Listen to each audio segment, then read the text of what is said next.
kawasan adat masyarakat desa Inurguas, Kabupaten Manokwari, Provinsi Papua Barat. Izin Bapak, kami untuk memperkenalkan diri dulu. Bagi teman-teman juga, kalau ada yang tahu teman-temannya yang di depan. Yang pertama, sebagai penyaji Ahmad Arkadudin, kulit diri. Yang kedua,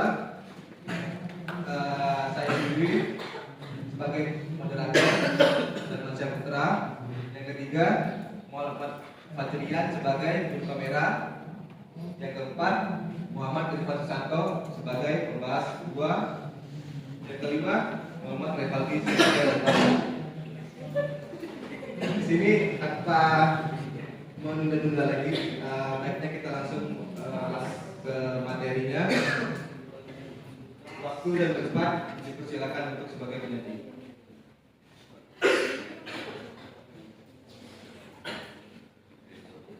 Assalamualaikum warahmatullahi wabarakatuh. Waalaikumsalam warahmatullahi wabarakatuh.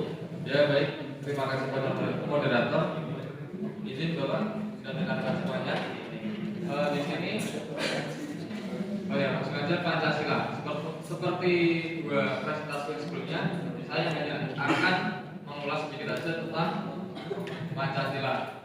Pancasila yang pertama, sila pertama adalah ketuhanan yang Maha Esa, disimbolkan dengan bintang emas yang berarti menggambarkan sebuah cahaya kerohanian yang berasal dari Tuhan kepada setiap manusia. Kemudian di situ terdapat latar berwarna hitam yang melambangkan warna alam yang asli yang memiliki Tuhan, bukanlah sekedar kean manusia, tetapi sumber dari segala dan telah ada sebelum segala sesuatu di dunia ini ada. Kemudian sila kedua, kemanusiaan yang adil dan beradab, yang disimbolkan dengan rantai. Rantai tersebut memiliki rantai pada simbol sila kedua terdiri atas mata rantai yang berbentuk segi empat dan lingkaran yang saling berkaitan membentuk lingkaran. Keterkaitan itu memiliki makna bahwa bangsa Indonesia saling terkait erat, saling bahu-membahu dan saling membutuhkan. Kemudian sila ketiga, persatuan Indonesia yang disimbolkan dengan pohon beringin. Pohon beringin tersebut merupakan pohon besar yang bisa digunakan oleh banyak orang sebagai tempat berteduh di bawahnya. Hal tersebut dikorelasikan sebagai negara Indonesia, di mana semua rakyat Indonesia dapat berteduh di bawah naungan negara Indonesia. Tak hanya itu, pohon beringin memiliki salur dan akar yang menjalar ke segala arah. Hal ini dikorelasikan dengan keragaman suku bangsa yang menyatu di bawah nama Indonesia.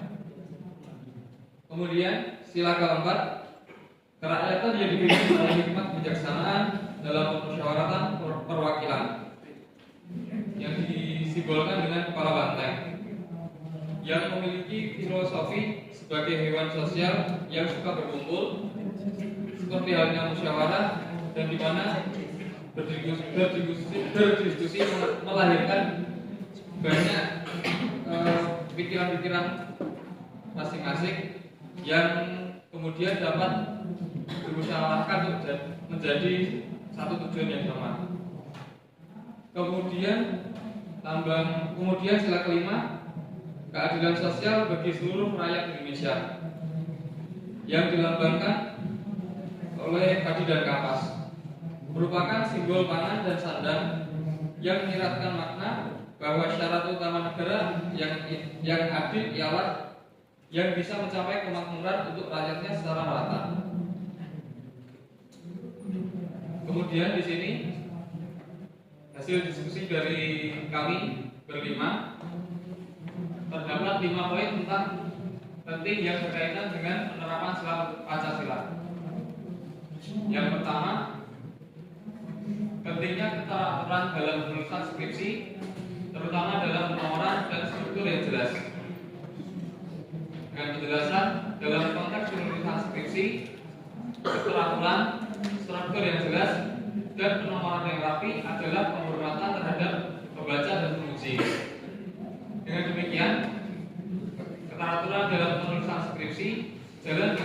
sila kedua Pancasila yang mendorong sikap adil, beradab, dan menghormati serta kepentingan orang lain.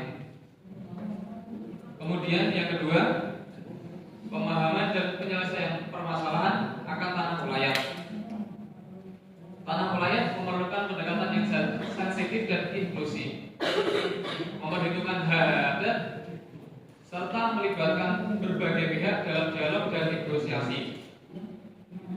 Pemahaman dan penyelesaian problematika tanah ulayat terutama berkaitan dengan pengamalan sila kedua dengan mengintegrasikan prinsip-prinsip kemanusiaan yang adil dan beradab. Penyelesaian masalah tanah ulayat diharapkan dapat menciptakan keseimbangan antara hak masyarakat dan kepentingan pembangunan serta penggunaan tanah secara lebih luas. Kemudian yang ketiga, pentingnya validitas data dan solusi yang nyata akan penggunaan data yang sudah sebelumnya mencerminkan kenyataan di lapangan. Dalam menciptakan keadilan dan memastikan bahwa keputusan serta kebijakan yang diambil mencerminkan kenyataan dengan akurat, menghubungkan solusi terhadap data yang tidak valid dengan pengamalan sila kedua dan sila kelima Pancasila, membantu memastikan bahwa keputusan dan kebijakan tidak hanya tepat secara teknis, tetapi juga adil dan memberikan manfaat sosial yang merata. Kemudian yang keempat, data skripsi yang disajikan oleh peneliti terdapat persamaan dengan skripsi teman yang lain. Hal ini berkaitan dengan isu orisinalitas dan etika akademis dalam konteks Pancasila. Hal ini bisa dihubungkan dengan beberapa sila, diantaranya sila pertama dan sila kedua. Kemudian poin yang kelima, penguji memberikan kritik dan saran kepada peneliti untuk terciptanya hasil skripsi yang baik. Bagian penting dari proses akademis yang mencerminkan pengalaman nilai Pancasila, terutama pada sila kedua, ketiga, dan kelima. Proses ini menciptakan kesempatan untuk perbaikan yang adil dan membangun, mendorong kerjasama dan persatuan dalam komunitas akademis, serta memastikan bahwa hasil penelitian mencerminkan prinsip keadilan sosial. Implementasi nilai-nilai ini dalam interaksi akademis membantu menciptakan lingkungan yang mendukung dan memajukan kualitas pendidikan dan penelitian. Mungkin itu 5 poin penting yang bisa kami ambil. Kemudian saya kembalikan ke moderator. Terima kasih Mas Ahmad Al-Hudi atas penyajian dari pagi. Di sini saya akan membuka sesi tanya jawab untuk kelas 1 dulu ya. Kelas 1 silakan. Waktu dan tempat dipersilakan. Terima kasih moderator. Di sini langsung saja poin 4 ada data skripsi yang disajikan oleh peneliti. Terdapat persamaan dengan data skripsi teman yang lain. Itu dihubungkan dengan beberapa sila, antaranya sila pertama, kedua, dan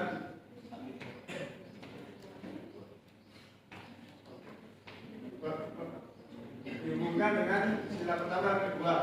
Apa yang membuat poin tersebut berkaitan dengan sila pertama dan sila kedua?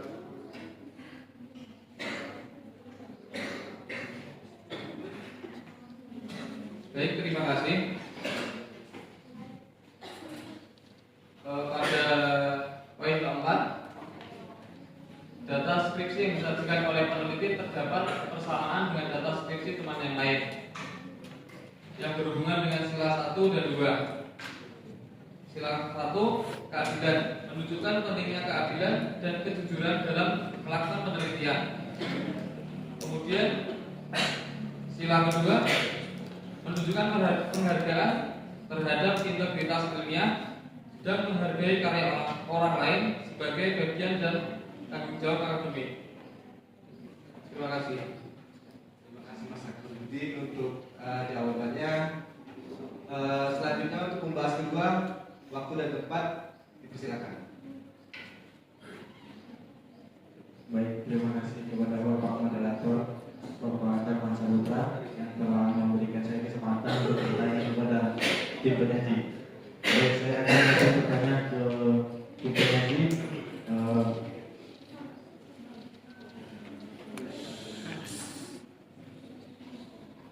Apa dampaknya apabila penyelesaian problematika karena wilayah tidak terselesaikan dengan baik? Itu pertanyaan saya. Terima kasih. Baik, izin. Dampak apabila penyelesaian problematika tanah wilayah tidak terselesaikan dengan baik, mungkin ada beberapa dampak. Yang pertama mungkin dapat menimbulkan konflik sosial, ketidakjelasan atau perselisihan mengenai hak atas tanah dapat menyebabkan konflik antara masyarakat dan pihak-pihak lain seperti pemerintah maupun perusahaan. Kemudian berkaitan dengan kesejahteraan ekonomi, perselisihan mengenai hak atas tanah dapat menghambat pemanfaatan tanah untuk kegiatan ekonomi yang dapat meningkatkan kesejahteraan masyarakat. Terkait kepastian hukum, tanah wilayah sendiri yang tidak terdaftar atau tidak diatur dengan jelas dapat menimbulkan ketidakpastian hukum bagi semua pihak yang mengklaim hak atas tanah tersebut. Mungkin itu ada tambahan.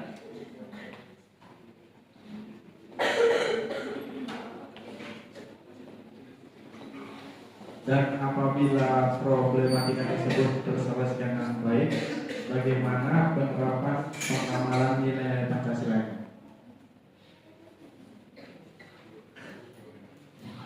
Baik, mungkin apabila penyelesaian problematika tanah wilayah bisa diselesaikan dengan baik, mungkin dapat dilakukan program sertifikasi tanah wilayah dengan menerapkan sila kelima, yaitu keadilan sosial bagi seluruh rakyat Indonesia. Mungkin itu yang bisa saya sampaikan. Saya kembalikan kepada moderator. Terima kasih Mas Adnan Udin, jawabannya sangat puas sekali. Di sini saya membuka sesi tanya jawab untuk teman-teman. Kalau ada yang mau dipertanyakan, dipersilakan.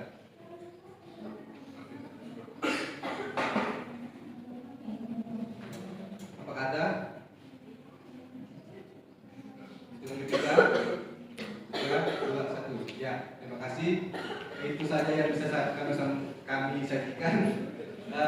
Sedikit pantun saya.